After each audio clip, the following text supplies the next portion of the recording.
আলহামদুলিল্লাহি রাব্বিল আলামিন ওয়াসসালাতু ওয়াসসালামু আলা সাইয়্যিদিল মুরসালিন আম্মা বা'দ ফাআউযু বিল্লাহি মিনাশ শাইতানির রাজীম বিসমিল্লাহির রহমানির রহিম আসসালাতু ওয়াসসালামু আলাইকা ইয়া রাসূলুল্লাহ ওয়া আলা আলিকা ওয়া আসহাবিকা ইয়া হাবিবাল্লাহ আসসালাতু ওয়াসসালামু আলাইকা ইয়া নবিয়াল্লাহ ওয়া আলা আলিকা ওয়া আসহাবিকা ইয়া নূরাল্লাহ। আমরা অনুষ্ঠানের নবী পাক সাল্লাল্লাহু তাআলা আলাইহি ওয়াসাল্লামের প্রতি মহব্বত এবং ভালোবাসা বৃদ্ধির জন্য দুরূদ শরীফ এর মহব্বতকে আগ্রহকে বৃদ্ধি করার নিয়তে আমরা নবী পাক সাল্লাল্লাহু তাআলা আলাইহি ওয়াসাল্লামের প্রতি দুরূদ শরীফ পাঠ করার একটি হাদিসে মুবারাকা আমরা শ্রবণ করি। রউফুর রহিম সাল্লাল্লাহু তাআলা আলাইহি ওয়াসাল্লাম ইরশাদ ফরমান, যে ব্যক্তি প্রতিদিন সকালে এবং সন্ধ্যায় তিনবার দুরূদ শরীফ পাঠ করবে, মহান রব্বুল আলামিন ওই দুরূদ শরীফ পাঠকারীর ওই দিন এবং ওই রাতের সমস্ত গুনাহ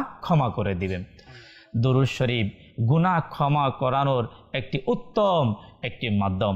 আমরা আসুন নিয়ত করি, রাসূল করিম সাল্লাল্লাহু তাআলা আলাইহি ওয়াসাল্লাম যে নবীর ওসিলায় কোরআন আমরা পেয়েছি, আল্লাহ তাবারক ওয়া তাআলার তামাম সমস্ত এই নিয়ামত রহমত বরকত আমরা পেয়েছি, ওই নবী পাক সাল্লাল্লাহু আলাইহি ওয়াসাল্লামের প্রতি বেশি থেকে বেশি পরিমাণে আমরা ইনশাআল্লাহ দুরূদ শরীফ পাঠ করব। সাল্লু আলাল হাবিব সাল্লাল্লাহু তাআলা আলা মুহাম্মদ সাল্লাল্লাহু তাআলা আলাইহি ওয়াসাল্লাম সালাতাম ওয়া সালামান আলাইকা ইয়া রাসূলুল্লাহ। আসুন আমরা রাসূল করিম রউফুর রহিম সাল্লাল্লাহু তাআলা আলাইহি ওয়াসাল্লামের প্রশংসা নাতে মুস্তাফা সাল্লাল্লাহু আলাইহি ওয়াসাল্লাম শ্রবণ করি। সাল্লাল্লাহু আলাইকা ইয়া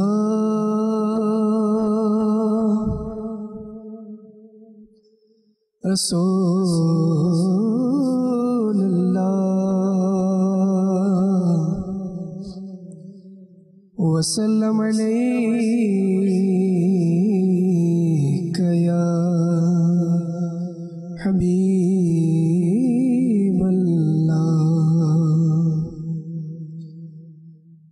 জীবনে হবে কি তোমার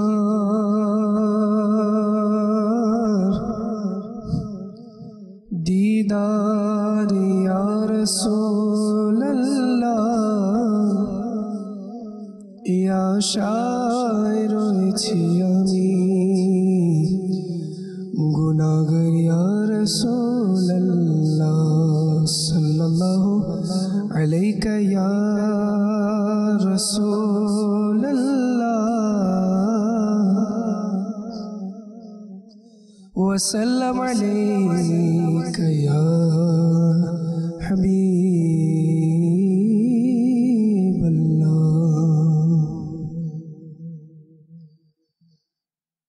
সাল্লাল্লাহু আলাইকা ইয়া রাসূলুল্লাহ ওয়া সাল্লাম আলাইকা ইয়া হাবিবাল্লাহ। সাল্লাল্লাহু আলাইকা ইয়া রাসূলুল্লাহ ওয়া সাল্লাম আলাইকা ইয়া হাবিবাল্লাহ।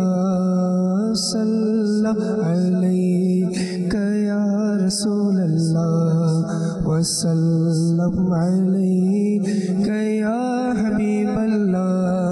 নয়নের তারা নামে মুহাম্মদ, নয়নের তারা নামে মুহাম্মদ, হৃদয় উজালা নামে মুহাম্মদ, নয়নের তারা নামে মুহাম্মদ, মনের উজালা নামে মুহাম্মদ।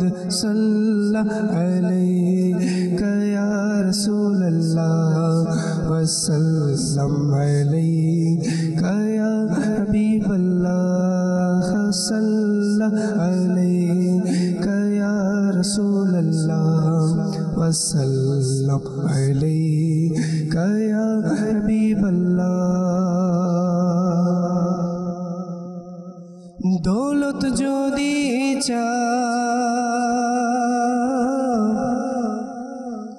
দৌলত যদি উভয় জগতে পর ওয়াজিফা নামে মুহাম্মদ। দৌলত যদি চাও উভয় জগতে পর ওয়াজিফা নামে মোহাম্মদ দৌলত যদি চাও উভয় জগতে দৌলত যদি চাও উভয় জগতে পর ওয়াজিফা নামে মোহাম্মদ সাল্লাল্লাহু আলাইহি ইয়া রাসূলুল্লাহ وسلم عليك يا حبيب الله صلى عليك يا رسول الله وسلم عليك يا حبيب الله কেন মুসলমান হবে না কুরবান কেন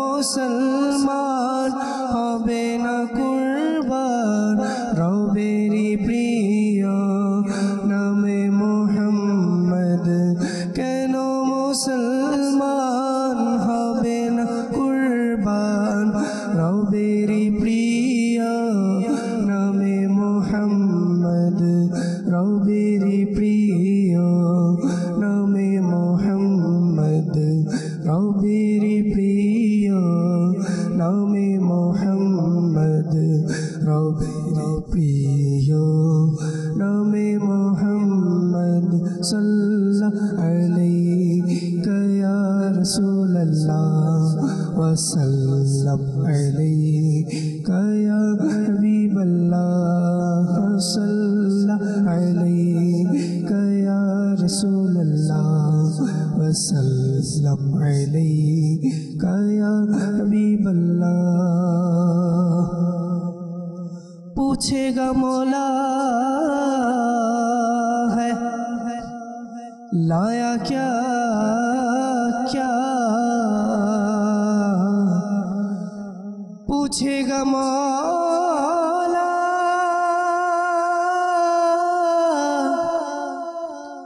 है लाया क्या क्या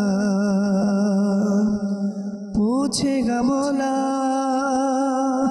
पूछेगा मौला है लाया क्या क्या पूछेगा मौला है लाया क्या क्या पूछेगा मौला है लाया क्या क्या मैं ये कहूँगा नामे मोहम्मद मैं ये कहूँगा नामे मोहम्मद मैं ये कहूँगा नामे मोहम्मद सल्लल्लाहु अलैहि या रसूलल्लाह वसल्लम अलैका या हबीबल्लाह सल्लल्लाहु अलैका या रसूलल्लाह वसल्लम अलैका या हबीबल्लाह सल्लु अलल हबीब सल्लल्लाहु ताला अला मुहम्मद सल्लल्लाहु ताला अलैहि वसल्लम सलातुम व सलामुन अलैका या রাসূলুল্লাহ। আমাদের চ্যানেলের দর্শক শ্রোতা আলহামদুলিল্লাহ আমরা প্রিয় নবী সাল্লাল্লাহু তাআলা আলাইহি ওয়াসাল্লামের প্রশংসা নাতে মুস্তাফা সাল্লাল্লাহু তাআলা আলাইহি ওয়াসাল্লাম আমরা শ্রবণ করলাম। আর আমাদের আলোচনার বিষয় হচ্ছে ওলিদের ইমাম। আজকে মাদানী চ্যানেল স্ক্রিন ইনশাআল্লাহ আযওয়াজাল সাবজেক্ট ইনশাআল্লাহ চলে আসবে যে ওলিদের এই ইমাম হুজুর গাউসে পাক ওলিদের ইমাম যিনি ছিলেন, যিনি তরিকত জগতের এক মহান হাস্তি, যিনি আল্লাহ তাবারক ওয়া তাআলার প্রিয়, যিনি রাসূল করিম সাল্লাল্লাহু তাআলা আলাইহি ওয়াসাল্লামেরও প্রিয়। এই প্রিয় ব্যক্তি পৃথিবীতে আসার সাথে সাথে এই পৃথিবী মানুষকে একটি শিক্ষা সবক দিয়ে দিলেন। কত বড় শিক্ষা, কত বড় শিক্ষা! এই গাউসে পাক রহমতুল্লাহ তাআলা আলাইহি এই ঘটনা থেকে আমাদের জন্য কি শিক্ষা আমরা মুবাল্লিগে দাওয়াত ইসলামী থেকে আলহামদুলিল্লাহ আমরা শ্রবণ করব। বড় পীর আব্দুল কাদের জিলানী রহমতুল্লাহ ওনার যেহেতু শান ও মান আজকের ওলিদের ইমাম আমাদের বিষয়, আল্লাহর ওলিদের, আল্লাহর ওলি যারা, এনারা হচ্ছেন রুহানি জগতের ক্ষমতাবান, সুবহানাল্লাহ, রুহানি জগৎকে ওনারা পরিচালনা করে। যেভাবে করে, আমি যদি নর্মালি একটা এক্সাম্পল দিয়ে দিই, আমাদের বাংলাদেশ পার্লামেন্ট বোর্ড রয়েছে, জি, এই বাংলাদেশকে পরিচালনা করার জন্য প্রাইম মিনিস্টার থেকে শুরু করে আরও অনেকগুলো মন্ত্রী রয়েছে, কিছু সদস্য এমপি রয়েছে। এরপরে আপনার শুধু এটাই না, বিভিন্ন বড় বড় শহরকে সিটি হিসাবে নির্ধারণ করা হয়েছে, ওখানে মেয়র নির্ধারণ করা হয়েছে, কমিশনার রয়েছে, উপজেলা চেয়ারম্যান রয়েছে, এরপরে আবার ইউনিয়ন পর্যায়ে রয়েছে, মেম্বার রয়েছে, ঠিক না? এটা হচ্ছে আমাদের শ্রেণীবিন্যাস করা হয়েছে যাতে করে এক একটা এলাকাকে পরিচালনা করা যায়। তেমনিভাবে মহান রব্বুল আলামিন বান্দাকে পরিচালনা করার জন্য, এই পৃথিবীকে পরিচালনা করার জন্য তিনি কিছু রুহানিভাবে রুহানি জগতের মধ্যে কিছু পদোন্নতি দান করেছেন, পদ দিয়েছেন। আল-ফেসানি বাবুর কাছে আজকে খুবই আপনি যে বিষয়টা নিয়ে শুরু করলেন, ইনশাআল্লাহ আমরা আসবো যে আল্লাহ তাবারক ওয়া তাআলা তার বিশেষ প্রিয় অর্থাৎ মকবুল বান্দা যারা আল্লাহর ওলিদেরকে তাদের মাধ্যমে কিভাবে আল্লাহ তাবারক ওয়া তাআলা পৃথিবী পরিচালনা করেন, খুবই গুরুত্বপূর্ণ। আপনাদেরকে সঙ্গেই থাকতে হবে। আমরা অনেকেই জানি না, আমরা অনেকেই এই থেকে আমরা এর এলেম থেকে, এই জ্ঞান থেকে আমরা অনেকেই দূরে। আসুন যারা আমাদের সঙ্গে তাদের কল আমরা শামিল করে দিই। কল চালিয়ে দিন। আমার নাম মোহাম্মদ আলামিন, আমার বাসা ঢাকা মাদার থেকে। তো আজকের বয়ানের বিষয় অলিদের ইমাম। তো আমি জানতে চাচ্ছি যে অলিদের ইমামকে মেহরবানি করে আমাকে জানিয়ে দেবেন। আচ্ছা আচ্ছা, আজকে বিষয় হচ্ছে অলিদের ইমাম। অলিদের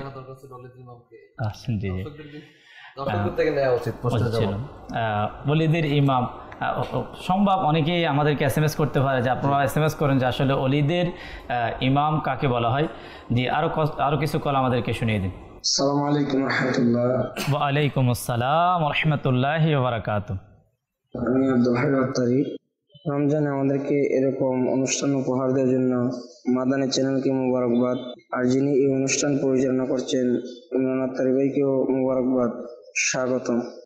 মাশাআল্লাহ, আপনাদেরকেও মোবারকবাদ। জি, পরবর্তী কল। আসসালামু আলাইকুম ওয়া রাহমাতুল্লাহ। ওয়া আলাইকুম আসসালাম ওয়া রাহমাতুল্লাহি ওয়া বারাকাতুহু। আমি ইমরান আত্তারি কেরানীগঞ্জ থেকে।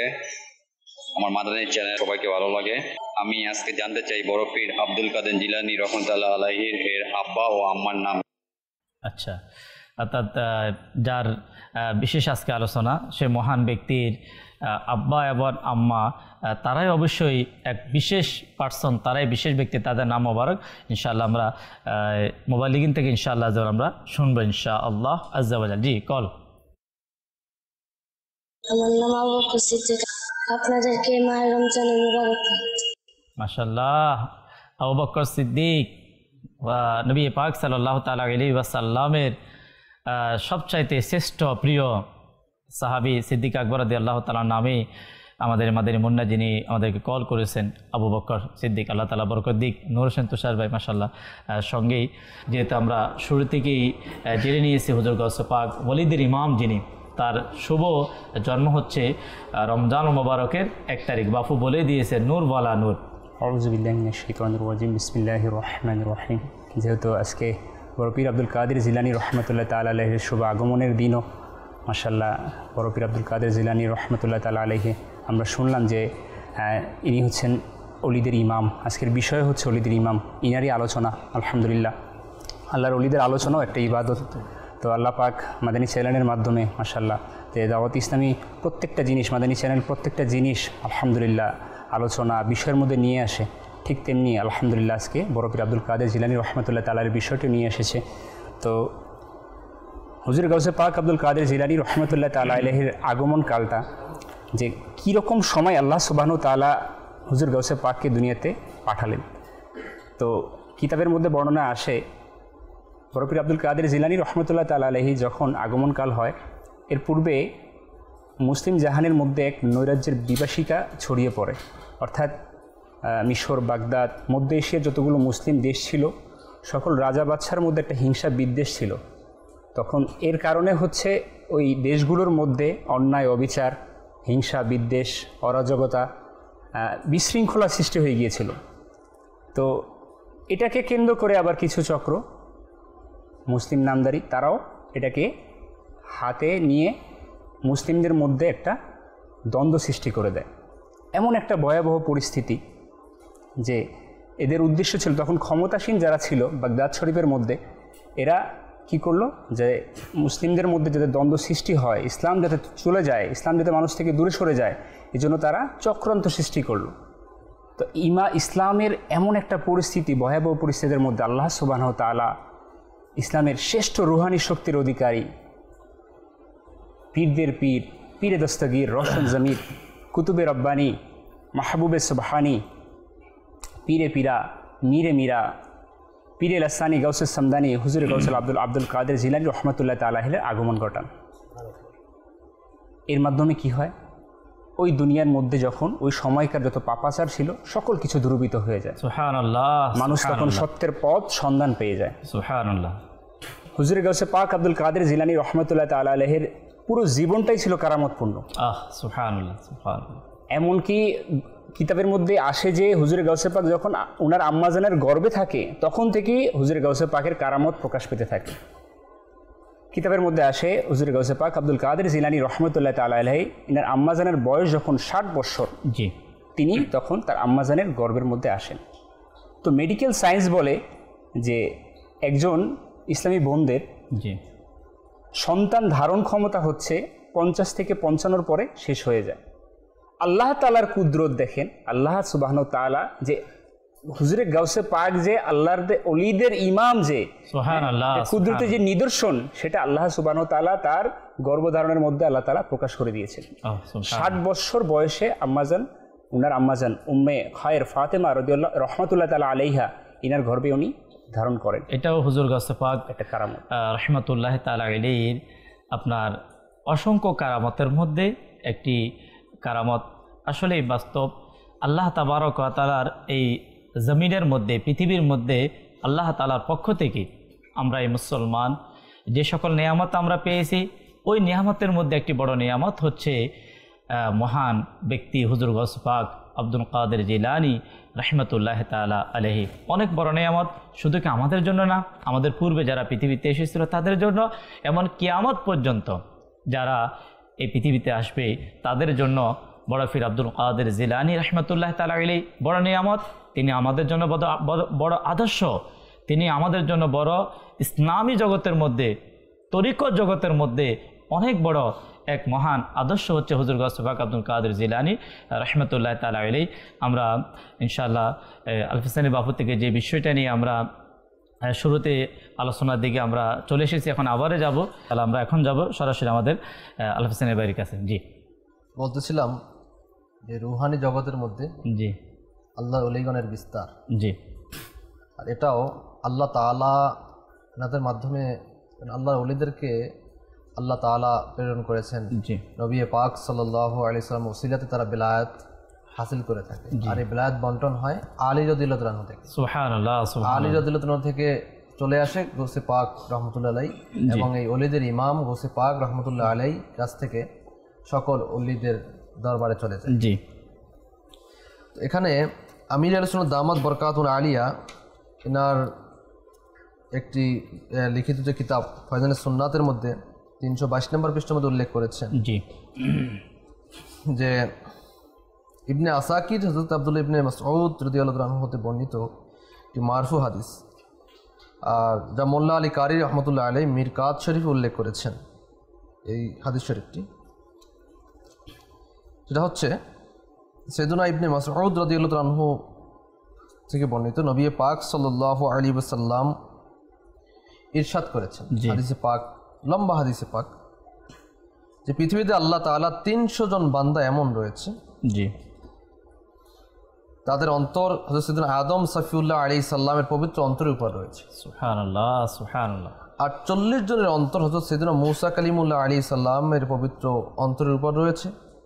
7 জনের অন্তর হযরত সাইয়েদুনা ইব্রাহিম খলিলুল্লাহ আলা নবীনা আলাইহিস সালাতু সালামের উপর অন্তরের উপর রয়েছে। আর 5 জনের অন্তর সাইয়েদুনা জিবরাইল আলাইহিস সালামের অতিশয় পবিত্র অন্তরের উপর রয়েছে। আর 3 জনের অন্তর হযরত সাইয়েদুনা মিকাইল আলাইহিস সালাম এর পবিত্র অন্তরের উপর রয়েছে।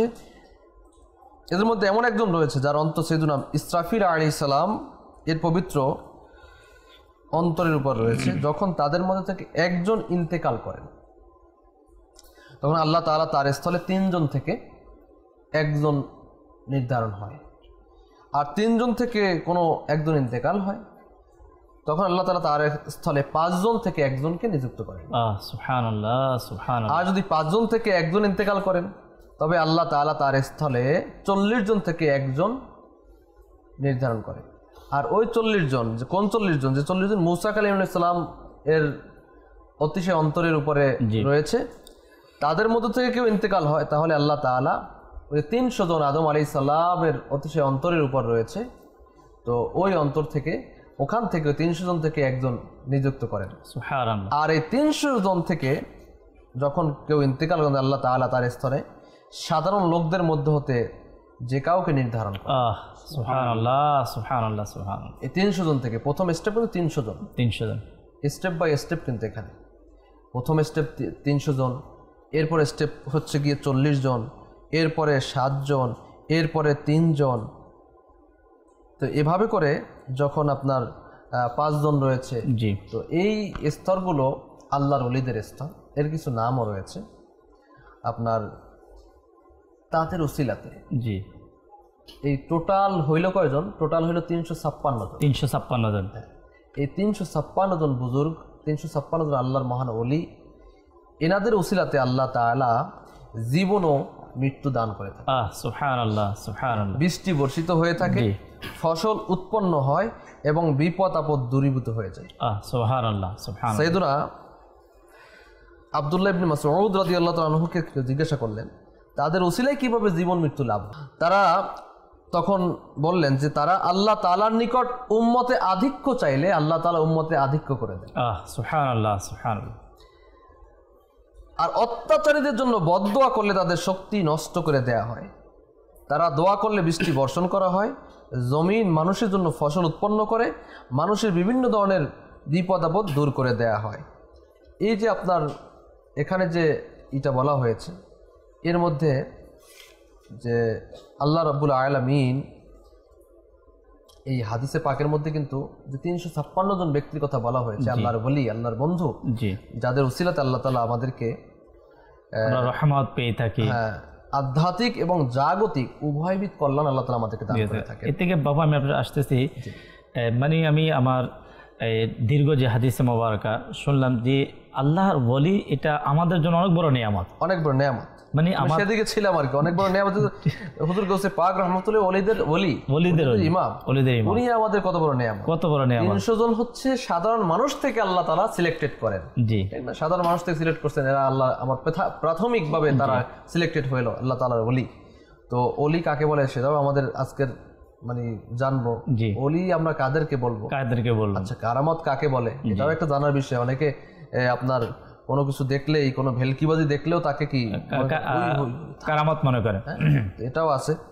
তো মনে করতে হবে আল্লাহর ওলিদের উসিলাতে আল্লাহ তাআলা আমাদেরকে আধ্যাত্মিক এবং জাগতিক উভয়বিধ কল্যাণ দ্বারা ধন্য করে থাকেন আল্লাহ তাআলা। যারা ওলির কারামত স্বীকার করবে না, আল্লাহর ওলিদেরকে স্বীকার করে, শয়তানি ওয়াসওয়াসা হতে পারে, শয়তানি ওয়াসওয়াসা আসতেই পারে। শয়তান তো আমাদের প্রকাশ্য শত্রু। তো শয়তানি প্রকাশ্য শত্রু যেহেতু, আর শয়তানি প্রকাশ্য শত্রু, ওই প্রকাশ্য শত্রুদের কাজ কি? যার প্রতি শত্রুতা করা হয় তাকে বিধ্বংস করে দেয়া, ধ্বংস করে দেয়া। তার আপনার স্বাভাবিক যদি আমরা দেখি দুনিয়াতে বসে কোনো মুসলমানের শত্রু যদি হয়, তাহলে সে এক ভাই শত্রু হয়ে যায়। তখন মনে করেন আমার ওই ভাই কি, সে নিচেই ডাবতে থাকুক, সে যেন উপরে উঠতে না পারে, মানে উপরে উঠতে দেখলেও পা ধরে লাগে যেন মানে নিচে টেনে নামাচ্ছে, এমন অবস্থা পরিস্থিতির শিকার হয়ে যায়। শয়তানও চায় না যে কোনো মানুষ, কোনো মুসলমান তার মর্তবা বৃদ্ধি পাক, এই মুসলমান সে জান্নাতে চলে যাক, এই মুসলমানের দিলের মধ্যে, অন্তরের মধ্যে নবী পাক সাল্লাল্লাহু আলাইহি ওয়াসাল্লাম ভালোবাসা বৃদ্ধি পাক, এই মুসলমান অন্তরের মধ্যে আল্লাহর ওলিদের মহব্বত বৃদ্ধি পাক, এটা শয়তান চায় না। সেজন্য এই অন্তরের মধ্যে ওলি বিদ্বেষী কার্যক্রম, কিছু কাজ, কিছু মানে মানসিকতা, কিছু চিন্তা ঢুকিয়ে দেয়। তো সেজন্য এখানে পাপা আমি অ্যাড করবো একটা বিষয়, যেহেতু অনেক দর্শক শ্রোতা অনুষ্ঠানে আমাদের সঙ্গেই, যারা আমাদের জন্য নেয়ামত, যারা আমাদের জন্য রহমতের মাধ্যম, যারা আমাদের জন্য মুসিবত থেকে দূরের মাধ্যম, যাদের ওসিলায় আল্লাহ আমাদেরকে এত নিয়ামত আমাদেরকে দিয়ে, তো তাদের সাথে বিদ্বেষ কিভাবে হতে পারে? বিদ্বেষ তো শয়তানি কারণে। জি। ভাই ভাই বিদ্বেষ কেন হয়ে যায়? আমরা এক মায়ের পেটের ভাই। জি। প্রতিবেশীর যে হক রয়েছে তার চেয়ে অনেক বড় হক রয়েছে এক ভাইয়ের প্রতি এক ভাই, এক ভাইয়ের প্রতি বোনের, তারপরেও বিদ্বেষ হয়ে যায়। এই বিদ্বেষটা ছড়ায় কে? শয়তান। শয়তান দিয়ে দেয়। তো শয়তান এই ওয়াসওয়াসা থেকে আমাদেরকে বাঁচা উচিত। মাদানী চ্যানেল যে আজকে ওলিদের ইমাম আজকে বিষয় কেন নেওয়া হলো, এর উদ্দেশ্য যে ওলিদের ইমাম কেমন ছিলেন, আউলিয়া ইকরাম তারা আসলেই কেমন ছিলেন, তাদের আদর্শ কেমন ছিল, তাদের আখলাক কেমন ছিল, এই ইসলামে তাদের অবদান কী ছিল, এই বিষয়গুলা আমাদের জানা বর্তমান সময়ে খুবই জরুরি, খুবই প্রয়োজন। আসুন আমরা লফসানি বাবু থেকে ইনশাআল্লাহ আযওয়াজাল আমরা ইনশাআল্লাহ কিছু মাদানী ফুল নেব। যে আপনার 300 জন যাদেরকে বলা হয়, এদের নাম কিতাবের মধ্যে পাওয়া যায়, আখিয়ার বলা হয়। আখিয়ার। আচ্ছা। যাদের উসিলায় রহমতের বাড়ি বর্ষিত হয়, জমিন ধন ও ধান্যে শস্য শ্যামলে সুশোভিত হয়ে যায়। জি। তাদের সংখ্যা 40 জন, তাদেরকে আবদাল বলা হয়। জি। এছাড়া আরও 7 জন আছেন যাদেরকে আবরার বলা হয়। জি। আর 5 জন এমন আল্লাহর ওলি রয়েছেন যাদেরকে আওতাদ বলা হয়, আর তাদের ওসিলায় পৃথিবী স্থির থাকে। জি। এমন 3 জন ওলি আছেন যাদেরকে নকিব বলা হয়, এবং এমন একজন আছেন যাদেরকে কুতুব ও গাউস বলা হয়। জি। আর সর্বযুগের গাউসগণের মধ্যে সর্বশ্রেষ্ঠ হলেন বড় পীর আব্দুল কাদের জিলানী রহমতুল্লাহ আলাইহি, এজন্যই তাকে গাউসুল আজম বলা হয়। সুবহানাল্লাহ। এখন এই যে স্তরগুলা যেগুলো আপনি বললেন যে আখিয়ার, আবদাল, কুতুব, নকিব, যে এদের পরে অর্থাৎ আউলিয়া কেরামের মধ্যে যিনি সর্বোচ্চ যে গাউসে আজম, যেটা আজকে আমাদের বিষয়, আর গাউসে আজমের উপরে হচ্ছে মাওলা আলী রাদিয়াল্লাহু তাআলা আনহু। জি। জি। আর মাওলা আলীর উপরে হচ্ছে রাসূল পাক সাল্লাল্লাহু তাআলা আলাইহি ওয়াসাল্লাম। জি। জি। তো এই গাউস কথাটার সংজ্ঞা এটা বিভিন্ন কিতাবে এভাবে বলা হয়েছে যে আল গাউস হুয়াল কুতুবুল্লাযী ইস্তাগাসু বিহি। জি। তো গাউস এমন কুতুবকে বলা হয় যার কাছে বৈধ কোনো জিনিস প্রার্থনা করা যায় এবং যার ওসিলায় ফরিয়াদ কবুল হয়। সুবহানাল্লাহ। যার ওসিলা দিয়ে আল্লাহর কাছে যখন প্রার্থনা করা সেটা কবুল হয়ে যায়। সুবহানাল্লাহ, সুবহানাল্লাহ। মূলত আল্লাহর ওলিগণ হলেন নবী করিম সাল্লাল্লাহু আলাইহি সাল্লাম এর ধর্মের, ইসলাম যে আমাদের ধর্ম, সত্যিকার প্রমাণ। সুবহানাল্লাহ। মুজিজার প্রতিচ্ছবি হচ্ছে কারামত। জি। আর ওলিগণের কারামত মূলত নবী পাক সাল্লাল্লাহু আলাইহি সাল্লাম এর মুজিজা হতে উৎপন্ন, উৎসারিত। নবীগণ হলেন মাসুম, বেগুনাহ। জি। নবীগণ হচ্ছে মাসুম, বেগুনাহ, এবং আল্লাহর ওলিগণ হলেন মাহফুজ বা গুনাহ হতে সংরক্ষিত। এখানে কিন্তু দুইটা তফাৎ, বেগুনাহ। আর আল্লাহর ওলিগণকে আল্লাহ তাআলা সুরক্ষিত রাখেন গুনাহ থেকে, হেফাজত রাখেন। জি। তো সেজন্য আমাদের আল্লাহর ওলিগণের পদাঙ্ক অনুসরণ করা উচিত, এবং বিশেষ করে এই রুহানি শাসক যাদেরকে আমরা মনে করি, এই রুহানি শাসক কি আপনি কোথায় পাবেন? জি। এই পাওয়ার পিছনে আমিল সুন্নাত লিখেছেন যে আপনার প্রত্যেক অলির বিলায়াতের প্রসিদ্ধি, উনি আল্লাহর ওলি, জি, এটা প্রসিদ্ধি মানুষ যে জানবে, শুনবে, এরকম কিছু নয় যে উনি আল্লাহর ওলি, উনি আল্লাহর ওলি, সবাই যে জানবে, এরকম কিছু নয়। এ সকল হযরত সমাজের প্রতিটি স্তরে বিদ্যমান থাকেন। সুবহানাল্লাহ, সুবহানাল্লাহ। কখনো কুলি বেশে, কখনো কুলি বেশে, কখনো সবজি ও ফল বিক্রেতা আকৃতিতে, কখনো ব্যবসায়ী অথবা কর্মচারী রূপে, কখনো পাহারাদার হিসাবে, কিংবা রাজমিস্ত্রি হিসাবে বড় বড় অলি কুতুব থাকেন। প্রত্যেকেই তাদেরকে শনাক্ত করতে পারেন না, অলি অলিকে চিনে। সাধারণ মানুষ সম্ভব নয়। তাই কোনো মুসলমানকে নিকৃষ্ট মনে করা আমাদের করণীয় না। আমরা কাউকে নিকৃষ্ট মনে করতে পারবো না। কিছু আউলিয়া কিরাম নির্দিষ্টভাবে রুহানি শৃঙ্খলার সাথে জড়িত, যেগুলো আমরা শ্রবণ করলাম। আর বিশেষ করে আল্লাহ রাব্বুল আলামিন কোরআনে পাকের মধ্যে সূরা মুজাদালার মধ্যে উল্লেখ করেছেন 22 নং আয়াতে, কানজুল ঈমান থেকে অনুবাদ, এটা আল্লাহর দল, শুনুছো, আল্লাহর দলই সফল কাম। সুবহানাল্লাহ। এই যে 356 জনের ব্যাপারে আল্লাহ তাআলা, মানে আউলিয়া কিরামের দল হচ্ছে আল্লাহর দল, আর এরা এই আল্লাহর দলই সফল কাম। এই দলেই তো আমাদেরকে থাকা উচিত, কি বলেন দর্শক? তো আসলে এই সফল দল খুবই আমাদের হোসেন বাপুকে মুবারকবাদ দিই যে আসলে এই যে বিষয়টা যে আমাদেরকে আজকে উপস্থাপন করে দীর্ঘ হাদিসে মোবারক, অনেক বড় হাদিসে মোবারকা আউলি ইকরামে যে দলের কথা বললেন, এই স্তরের কথা বললেন, অল্প সময়ের মধ্যে তিনি আমাদেরকে যে গুছিয়ে বললেন, এটা এমন একটি দল, এটা হচ্ছে এই দলের মধ্যে যারা আসবে তারা কিন্তু কামিয়াব। এটা হচ্ছে ইহদিনা সিরাতাল মুস্তাকিমের দল। এই দলের মধ্যে যারা আসবে তারাই কামিয়াব, আল্লাহ তাআলা এদেরকে পুরস্কৃত করেছেন।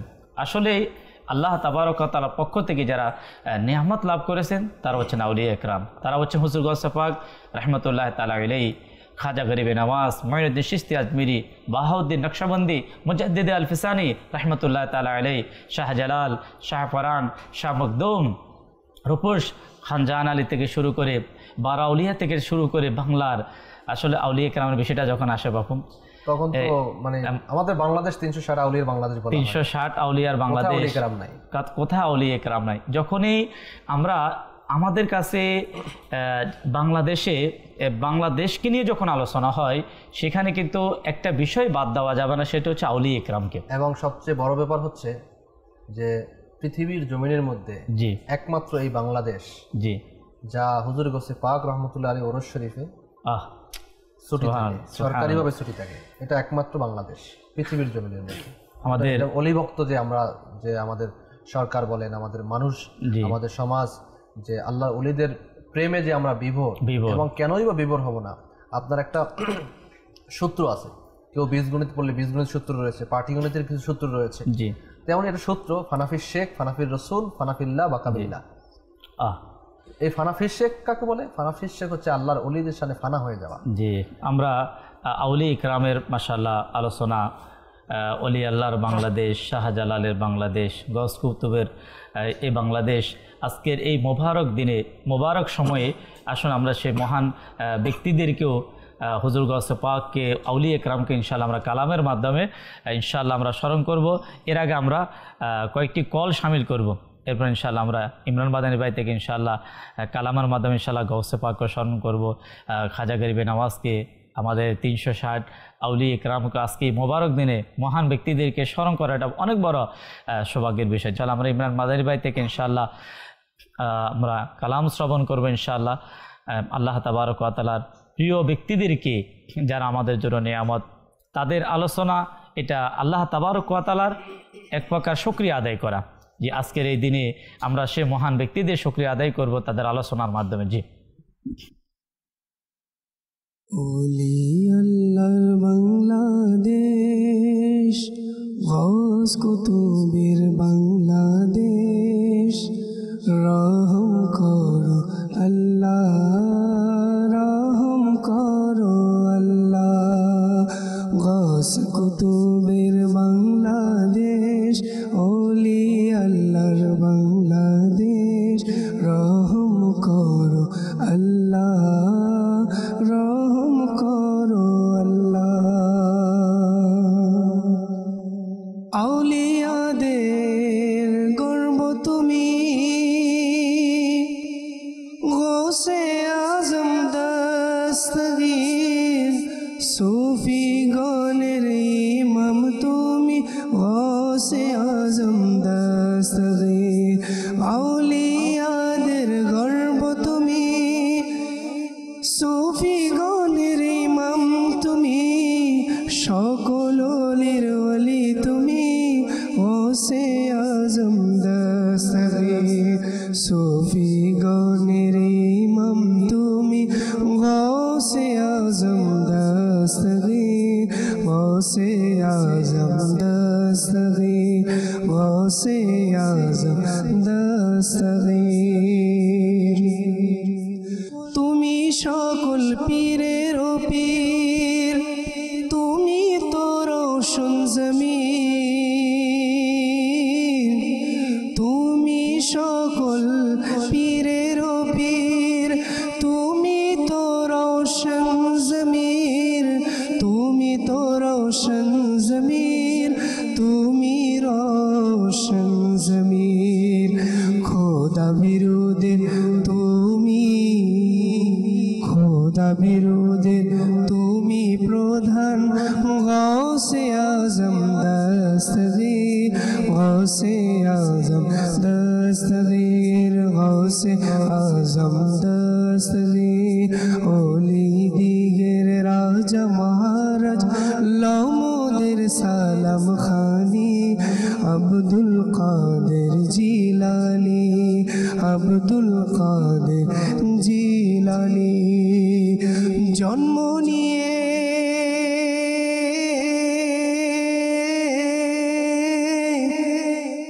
জন্ম নিয়ে জন্ম নিয়ে রমজানে রোজা রেখেছেন শিশু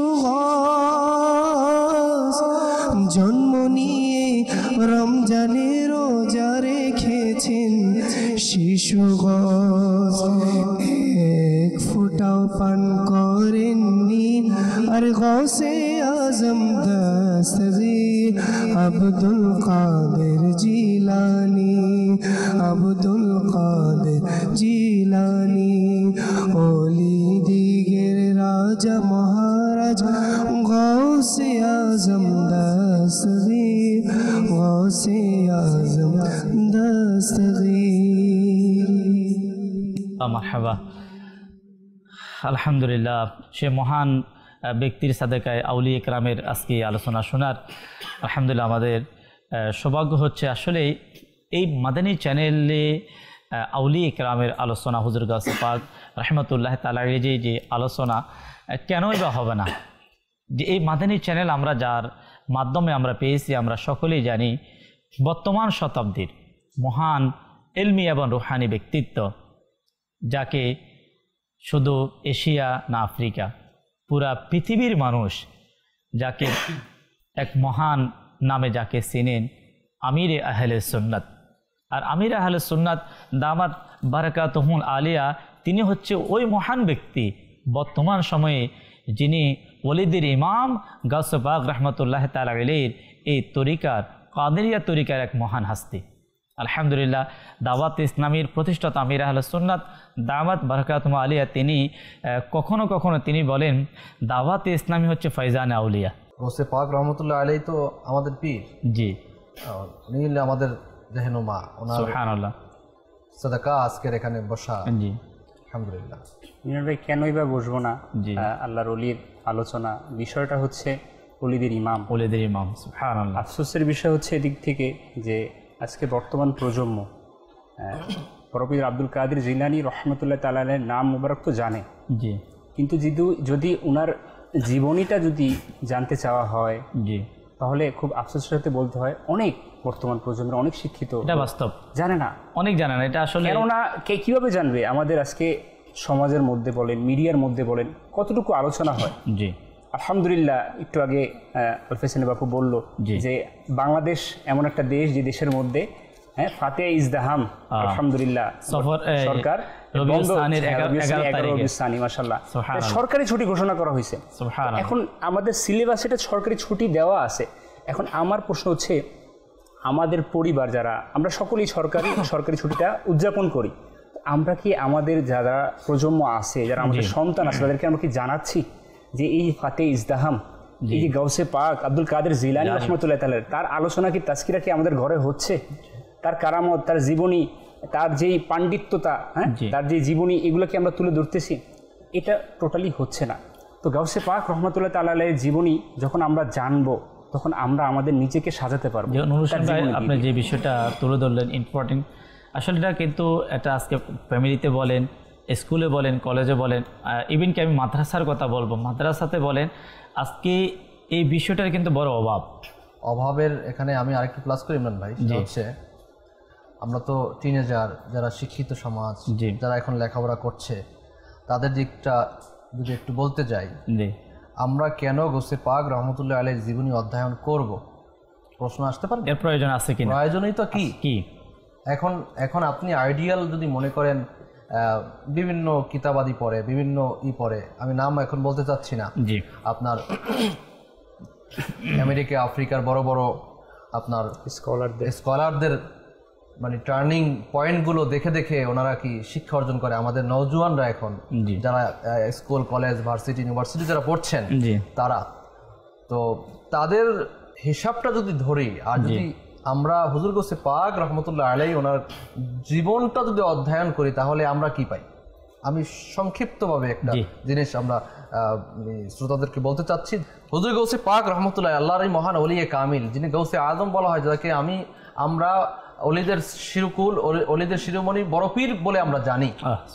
তো তার জীবন অধ্যয়ন করে আমরা কি শিখতে পারি? আমরা ছাত্র সমাজ কি শিখবো, আমরা নওজোয়ান কি শিখবো? তাহলে দেখা যায় যে আপনার শায়েখ মুহাম্মদ বিন কায়েদ আলওয়ানি রহমতুল্লাহ বলেন, একবার গৌসে সামদানি আব্দুল কাদের জিলানী রহমতুল্লাহ আলাইহি এর দরবারে উপস্থিত ছিলাম। আমি তার নিকট বিভিন্ন বিষয়ে প্রশ্ন করছিলাম। এর মধ্যে একটি প্রশ্ন ছিল, হুজুর আপনি আপনার কর্মকাণ্ডের ভিত্তি কিসের উপর রেখেছেন? আচ্ছা, আপনি যে কাজকর্ম করছেন এর ভিত্তিটা কির উপর? সুবহানাল্লাহ, সুবহানাল্লাহ, খুবই ইম্পর্টেন্ট কিন্তু একটা প্রশ্ন। তিনি রহমতুল্লাহ বললেন, আমি আমার কর্মকাণ্ডের ভিত্তি সততা ও সত্যবাদিতার উপর রেখেছি। সুবহানাল্লাহ, সুবহানাল্লাহ, দুটো জিনিস, সততা এবং সত্যবাদিতা। আমি কখনো মিথ্যা এবং ভুল কাজ করিনি। শৈশবে আমি যখন মাদ্রাসায় পড়তাম, এখন আসছি, মানে আমরা যারা শিক্ষিত পড়াশোনা করছি, সবসাথে কিন্তু মূল্যবান সময়টা, মূল্যবান সময়টা। তো গৌসে পাক রহমতুল্লাহ বললেন যে আমি শৈশবে যখন মাদ্রাসায় পড়তাম তখন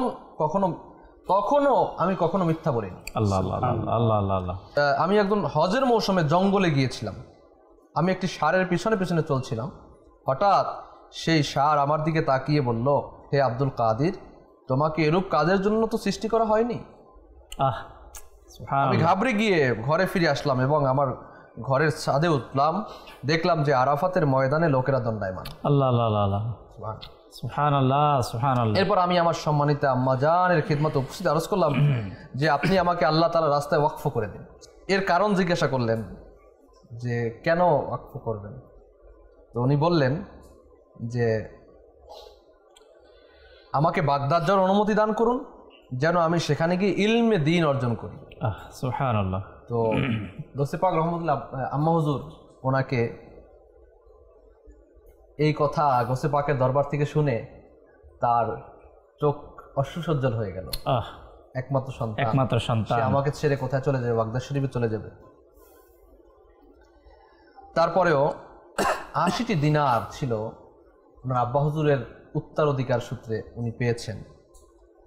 তো ওই 40টি দিনার ওনার ভাই সৈয়দ আবু আহমদ জিলানির জন্য রেখে দিলেন এবং 40টি দিনার বিশেষ জুব্বায় সেলাই করে দিলেন ও বাগদাদ যাওয়ার অনুমতি প্রদান করলেন।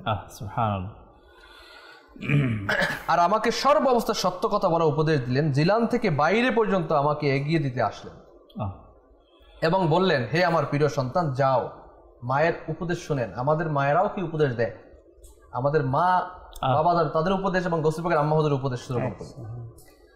গৌসে পাকের আম্মা হুজুর উপদেশ দিলেন, হে আমার প্রিয় সন্তান, যাও, আল্লাহ তাআলা সন্তুষ্টির উদ্দেশ্যে আমি তোমাকে আমার থেকে পৃথক করছি এবং তোমার চেহারা আমার কিয়ামতের দিনই দেখা নসিব হবে। আল্লাহ আল্লাহ আল্লাহ আল্লাহ।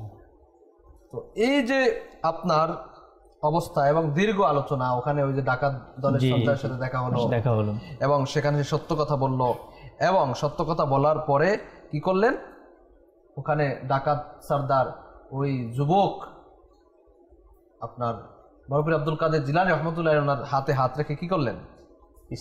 ইসলাম মানে তওবা করে ডাকাতি থেকে তওবা করলেন। হুজুর গৌসে পাক রহমতুল্লাহ আলাইহি এনার প্রত্যেক এলাকায় প্রাথমিক শিক্ষা অর্জন করেন এবং আরও ইলমিদের শিক্ষা অর্জন করার জন্য উনি এই যে ঘটনা শুনলাম, এই সময়টা ছিল 488 হিজরি, 18 বছর বয়সে বাগদাদ শরীফে গমন করলেন। অর্থাৎ হুজুর গৌসে পাক রাহমাতুল্লাহ তাআলা তখন বয়স 18 বছর। তো এই 18 বছরে উনি এই জন্য বাগদাদ গিয়েছিলেন যে সেই যুগে শিক্ষা ও রাজনৈতিক প্রেক্ষাপটে মুসলমানদের কেন্দ্র ছিল বাগদাদ শরীফ এবং ওখানে শিক্ষা খুব ভালো ছিল। দেখুন গৌসে পাক রহমতুল্লাহ আলাইহি ওনার শিক্ষা জীবন যদি দেখেন তাহলে বলা হয়, গৌসে পাক বলতেছেন যে আমি যখন পড়তাম তখন আমি নিজের ক্ষুধাকে অনুভব করতাম, পড়তে যখন মাদ্রাসা থেকে যেতাম, গৌসে পাক বলতেছেন আমি মাদ্রাসা যখন যেতাম তখন ওস্তাদ সাহেব যে আমাকে সবক দিতেন এই সবক আদায় করার জন্য আমি মাদ্রাসা থেকে বের হয়ে জঙ্গলে চলে যেতাম। আল্লাহ আল্লাহ আল্লাহ আল্লাহ। না বৃষ্টি না রোদ। সুবহানাল্লাহ। আমাদের যারা শিক্ষার্থী যাদের, এদের উদ্দেশ্যে বলবো, গৌসে পাকের জীবনী পড়েন না, এত বড় বড় স্কলার, এগুলো কি স্কলারদের স্কলার গৌসে পাক রহমতুল্লাহ আলাইহি, ওনার জীবনী পড়েন। ওনার জীবনীতে আসছে, উনি বলছেন যখন আমি আমার সবক নিয়ে জঙ্গলে চলে যেতাম, পড়তাম তো পড়তাম, পড়তাম তো পড়তাম, পড়তাম তো পড়তাম, ক্ষুধায় অস্থির হয়ে যেতাম, খাবার ছিল না, ঘুম ছিল না, যখন ঘুম আসতো পাথরের উপর আমি শুয়ে যেতাম। আল্লাহ আল্লাহ আল্লাহ আল্লাহ। তখন যে পাথর, খোলা জমিনের নিচে পাথরের উপর শুয়ে যেতেন, উনি একটু আরাম করতেন। জঙ্গলে কারো কথা নাই, বৃষ্টি নাই, রোদ নাই, উনি সবক আদায় করতে থাকতেন, পড়তেন, শিক্ষা অর্জন করতেন, ইলমে দ্বীন শেখার জন্য শিক্ষা অর্জন করতেন। যদি কোনো ছাত্র এই টপিকটা সে নিজের জীবনে অন্তরে ধারণ করে যে আমিও শিখবো, আমিও শিক্ষা অর্জন করব, আসলে পাকের মতো করে। এখানে প্রতিটি মানুষ, দর্শক শ্রোতা যারা আমরা এই মুহূর্তে আমাদের চ্যানেলের সঙ্গে, সবাই কিন্তু সফল ব্যক্তিদেরকে সন্ধান করে যে সফল ব্যক্তি কারা, সফলতা কিসে, যে সফলতা কিসে, যে আমি যাদেরকে অনুকরার মাধ্যমে সফলতা লাভ করতে পারি। আসলে এখানে এই সফল ব্যক্তি, আমরা যদি সফল ব্যক্তির কথা যদি আমরা বলি, তাহলে ফার্স্ট সফল ব্যক্তি হচ্ছে আউলিয়া ইকরাম। এই আউলিয়া ইকরাম, যেমন আমাদের বিষয় হচ্ছে ওলিদের ইমাম হুজুর গাউসে পাক রহমতুল্লাহ তাআলা আলাইহির, তিনার পজিশন, তিনার স্তর অনেক উপরে। শুধু আউলিয়া ইকরামের মধ্যে যারা প্রথম স্তরের কোনো আল্লাহর ওলিকে যদি পৃথিবীর কোনো মানুষ যদি অনুকরণ করা শুরু করে, তাদের বাল্য জীবন, তাদের শিক্ষা জীবন, তাদের পারিবারিক জীবন, তাহলে কিন্তু ওই ব্যক্তি পৃথিবীর মধ্যে কিন্তু একজন সফল ব্যক্তি হওয়া সম্ভব। এখানে দুইটা জিনিস আপনার তো আছেই। শিক্ষা জীবনে আপনার গৌসে পাক রহমতুল্লাহ যে জিনিসগুলো অবলম্বন করেছেন, জি, যে সেটা হচ্ছে ধৈর্য। জি, উনি কিন্তু সবর করেছেন। শিক্ষা জীবনের মধ্যে এই সবরটা খুব গুরুত্বপূর্ণ। জি, কোরআনুল মাজিদের মধ্যে ইরশাদ হচ্ছে, পারা 20 সূরা আল কাসাস আয়াত নাম্বার 54 থেকে অনুবাদ, তাদেরকে তাদের প্রতিদান দুবার দেওয়া হবে, বিনিময়ে তাদের ধৈর্যের বিনিময়ে প্রতিদান দুবার দেওয়া হবে। জি। আর এদিকে ইরশাদ ফরমান সূরা নাহল আয়াত নাম্বার 96 মধ্যে, যে এবং নিশ্চয়ই আমি ধৈর্য ধারণকারীদেরকে তাদের ওই পুরস্কার দেব যা তাদের সর্বাধিক উত্তম কাজের উপযোগী হবে। সুবহানাল্লাহ। এই সবরটা কিভাবে সবর? এখানে সবর অনেক প্রকার রয়েছে। আপনি ছাত্র জীবনে আপনার দিল চাইবে খারাপের দিকে যাওয়ার জন্য, আপনি এখানে সবর করতে হবে। আপনার ছাত্র জীবনে আপনার দিল চাইবে আপনি ভালো কিছু খেতে, কিন্তু আপনার এখন খাওয়ার মতো কোনো সাধ্য নেই। পাক রহমতুল্লাহ আলাইহি জঙ্গলে থাকতেন, জঙ্গলে গিয়ে সবক আদায় করতেন। মুষলধারে বৃষ্টি বসতো, বৃষ্টিতে ভেজতেন, পড়তেন, খাবার কোথায়, ঘুম কোথায়, কিছুই পাওয়া যেত না, তারপরও কি শিক্ষার মধ্যে ব্যতিব্যস্ত হতেন। আজকের আমাদের মা বাবা কত কষ্ট করে, আপনি দেখবেন না, হয়তো এরকম রয়েছে যে কোনো রিক্সাওয়ালা রিক্সা চালাচ্ছে কিন্তু তার ছেলে ইউনিভার্সিটিতে পড়ছে, এরকম রয়েছে। কিন্তু এই ছেলে, তার শিক্ষার মানটা কোথায়, তার শিক্ষাগুলো আমরা কোথায়, কাদেরকে ফলো করছি? আমি যদি আমরা এরকম মনীষীদেরকে, ইসলামের যে বুজুর্গ ব্যক্তি রয়েছে, আল্লাহর ওলি রয়েছে, তাদেরকে যদি আমরা ফলো করি, তাহলে আমরা দুনিয়া এবং আখিরাত দুইটাই কামিয়াবি অর্জিত হবে। এজন্য সবর হচ্ছে একজন মানুষের জন্য সর্বক্ষেত্রে সবরটা গুরুত্বপূর্ণ, কিন্তু ছাত্র জীবনে সবরটা হচ্ছে অত্যন্ত গুরুত্বপূর্ণ। কারণ ছাত্র জীবনেই আমাদের বয়ঃসন্ধিকাল। এই বয়ঃসন্ধিকালে মানুষ বিভিন্ন খারাপ কাজের মধ্যে ধাবিত হয়ে যায়। আপনি মোবাইলের মাধ্যমে বলেন, এমনিতে বলেন, এরপরে আপনার সোশ্যালভাবে যেভাবে এগোচ্ছে আমাদের সমাজ ব্যবস্থা, সেক্ষেত্রে মানুষ বিপথে হয়ে যাওয়া, আপনার টিনেজার যারা রয়েছে, না বললেই নয়, যে এখন নেশাগ্রস্ত হয়ে যাওয়া, আপনার বিভিন্ন নেশাদ্রব্যর সাথে জড়িত হয়ে যাওয়া, আপনার এডিক্টেড হয়ে যাওয়া, আপনার মা বাবা খুব টেনশন, এখন আমার সন্তান সে নেশাগ্রস্ত হয়ে গিয়েছে, কিন্তু সেও কিন্তু শিক্ষিত সন্তান, কিন্তু আসলে তার মধ্যে কি অভাব রয়েছে? অভাব হচ্ছে আল্লাহর ওলিদের পদাঙ্ক অনুসরণ করা অভাব রয়েছে। এখানে সবচাইতে একটা পাক রহমতুল্লাহ আলাইহি ওনার পদাঙ্ক অনুসরণ আমরা করতে পারতাম, তাহলে কিন্তু এই সন্তান, এই ছাত্র, এই টিনেজার, এই কলেজের ছাত্র বলেন, আপনার মাধ্যমিকের ছাত্র বলেন, আপনার ইউনিভার্সিটির ছাত্র বলেন, প্রাইভেট হোক আর সরকারি হোক, যে পর্যায়ে ছাত্ররা হোক না কেন, আজকে আমাদের সমাজে একটা ভাইরাস হয়ে গিয়েছে। এখন আমাদের সমাজ ব্যবস্থা বলেন, সরকার বলেন, সাধারণ মানুষ বলেন, মাও বলেন, সবাই একটা আতঙ্কের মধ্যে রয়েছে, আমার সন্তান না যেন নেশার সাথে জড়িত না হয়ে যায়। তো এর কারণ হচ্ছে এটা, তার মধ্যে আল্লাহর ওলিদের যে মহত্ব, প্রেম, ভালোবাসা এবং তার অনুসরণ অনুকরণ তার মধ্যে এটা নেই। সুশিক্ষার এখানে আমি করতেছি আলহামদুলিল্লাহ যে বাপুজি আসলে যে বিষয়টা উপস্থাপন করলেন যে শিক্ষার যথেষ্ট ব্যবস্থাপনা হচ্ছে, দিন দিন বাড়তেই যাচ্ছে, সুশিক্ষার অনেক অভাব। যে শিক্ষার মধ্যে আউলিয়া ইকরামের আদর্শের কথা, যে শিক্ষার মধ্যে হুজুর গাউস পাক রহমতুল্লাহ তাআলা আলাইহি ভারত উপমহাদেশের বেতাজ বাদশাহ খাজা মঈনুদ্দিন চিশতি সঞ্জিরি আজমির রহমতুল্লাহ তাআলা আলাইহির আদর্শ, সঠিক শিক্ষার অভাব কেনই বা আমরা তাদের কথা বলবো না? আজকে যত ফিতনা ফাসাদ বলেন, যাই কিছু আমরা বলি, এটা আমাদের সঠিক শিক্ষার অভাব। কেন ওই সময় আমরা যদি সেই মহান ব্যক্তিদেরকে মানুষ অনুসরণ করেছেন, হুজুর গাউস পাকের সময় সাধারণ মানুষ কিন্তু তাদের আদর্শের মধ্যে ছিলেন।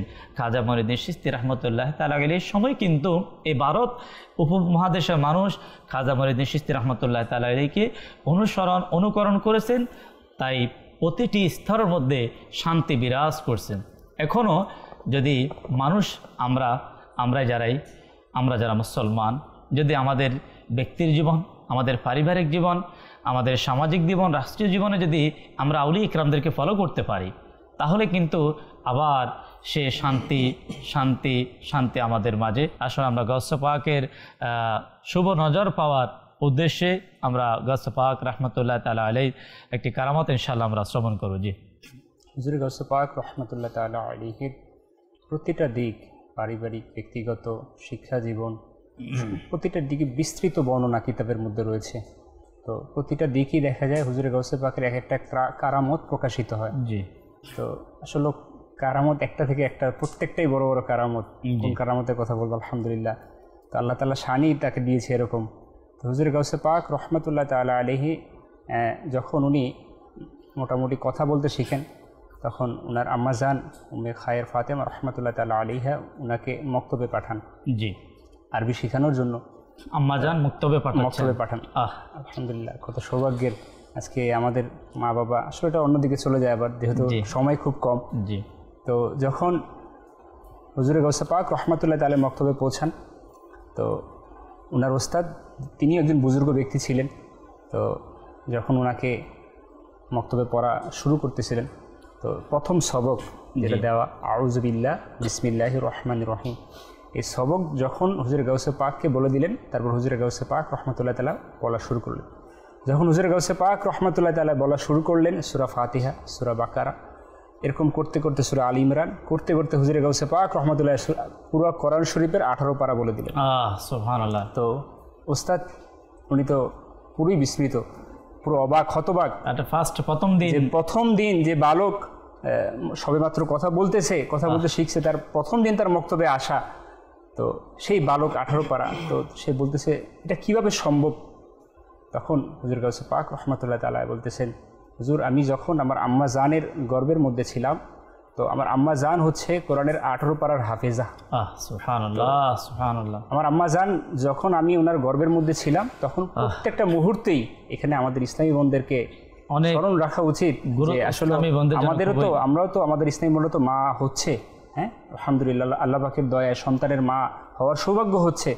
তো ওই সময়টা কিভাবে আমরা অতিবাহিত করছি, এটা শিক্ষণীয় বিষয়। আসলে আফসোসের বিষয়, এই জ্ঞান আমাদের না থাকার কারণে আজকে আমরা কোন দিকে অতিবাহিত হচ্ছি। তো বলতেছে যে আমার আম্মা জান 18 পারার হাফেজা, যখন আমি আমার আম্মা জানের গর্ভের মধ্যে ছিলাম, তখন আমার আম্মা জান প্রায় সময় এই কোরআনের হিফজ উনি নিজে নিজে পড়তেন, এই 18 পারা পড়তেন। তো আমার জাগ্রত আত্মা এটা শ্রবণ করতেন ওই গর্ভের মধ্যে, আর আমি শ্রবণ করে করে আমি আমার আম্মা জানের গর্ভে 18 পারা হিফজ করে নিয়েছি। সুবহানাল্লাহ, সুবহানাল্লাহ। আসলে এই ঘটনা থেকে অনেক শিক্ষণীয়, অনেক মাদারী ফুল সময়ের স্বল্পতার কারণে সম্ভব না। তাই এটাই বলবো যে গাউস পাক রহমতুল্লাহ তাআলা আলাইহির আম্মা ছিলেন 18 পারার হাফেজ, আর আমাদের অনেক আম্মা আলিফ উচ্চারণ করতে কষ্ট হয়। এর পিছনে কারণ কি, এটা আমাদেরকে বুঝতে হবে যে আসলে আমাদের বর্তমান শিক্ষা ব্যবস্থা খুবই উন্নতির দিকে যাচ্ছে, এটা আমরা অবিশ্বাস করি না।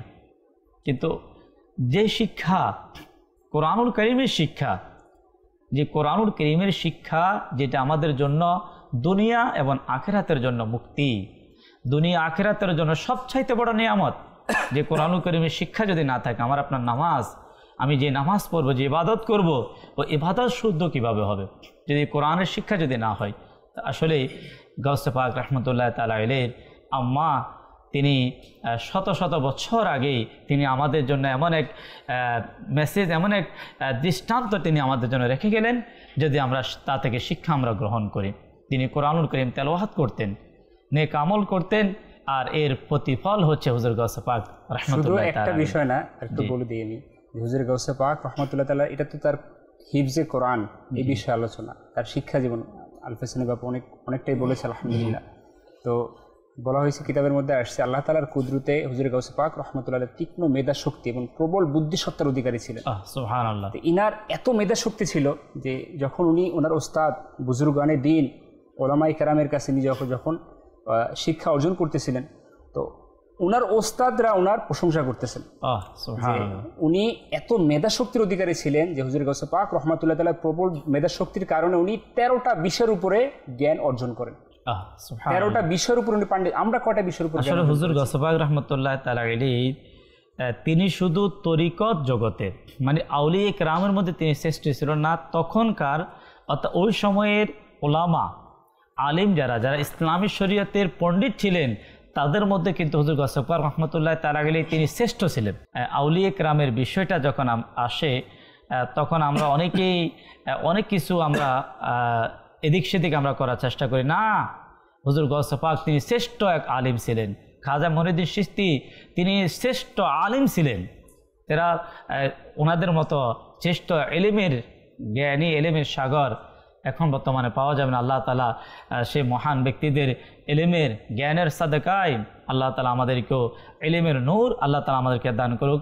আমরা যে অনেক বড় এক মহান এক কারামত, যেটা প্রায় আমরা শুনে থাকি, যিনি পৃথিবীতে না এসে ওনার আম্মা কোরআনুল কারীমে তেলাওয়াত করতেন, তিনি সেই পৃথিবীতে এখন আসেন নাই, তিনি এই কোরআনুল কারীমে তেলাওয়াত শুনে সে 18 পারা হিফজ করে না, এটা কিন্তু সাধারণ কোনো বিষয় না।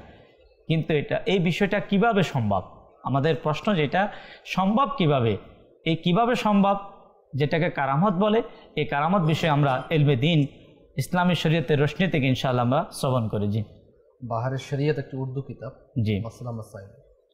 তো এই বাহারে শরীয়তের মধ্যে আসছে, জি, প্রথম খণ্ড 56 পৃষ্ঠার মধ্যে আসছে যে কারামত এমন বিষয়কে বলে জি, যেটা স্বাভাবিকভাবে সংগঠিত হওয়ার মতো নয়, অস্বাভাবিক একটা ব্যাপার, অস্বাভাবিক একটি বিষয়, বুঝে আসবে না। জি, চক্ষু, কর্ণ, নাসিকা, ত্বক, জিহ্বা, স্বাদ, এগুলো হবে না, ঘ্রাণ নেওয়া অনুভূত হবে না, এগুলোর বাহিরে আর কি, মানে অস্বাভাবিক একটা ব্যাপার। জি, তো স্বাভাবিকভাবে অসম্ভব, অর্থাৎ প্রকাশ্য উপাদান দ্বারা তা ঘটা অসম্ভব। তো এরকম যদি কিছু সংগঠিত হয়ে যায়, জি, তাহলে তাকে কারামত বলে। তো আউলিয়া ইকরামের কারামত সংগঠিত হয়, যেটা কি আউলিয়া ইকরামের নিজস্ব নয়, জি, আল্লাহ তাআলা দান ক্রমে হয়ে থাকে। নবী পাক সাল্লাল্লাহু আলাইহি সাল্লামের যে মুজিজা ছিল, এটা কি নিজস্ব না, এটা আল্লাহ তাআলা দান ক্রমে হয়ে থাকে, আল্লাহ তাআলা দান করেন। এই অলৌকিক বিষয়টা যা স্বাভাবিক উপকরণ দিয়ে ঘটানো সম্ভব নয়, এরকম কিছু যদি নবুয়াত প্রকাশ, নবীদের নবুয়াত প্রকাশের পূর্বে সংগঠিত হয়, তাহলে তাকে বলা হয় ইরহাস। জি, নবুয়াত প্রকাশের পর সংগঠিত হলে তাকে বলা হয় মুজিজা। কোন সাধারণ মুসলমান থেকে বিষয় প্রকাশ পায় তাহলে তাকে বলে মাউনাত, এবং কোন আল্লাহর ওলি বিশেষ বুজুর্গ থেকে প্রকাশ পেলে তাকে বলা হয় কারামত। এবং কোন কাফির ফাসিক হতে এরকম অলৌকিক বিষয় যদি প্রকাশ পায় তাহলে তাকে ইস্তিদরাজ বলা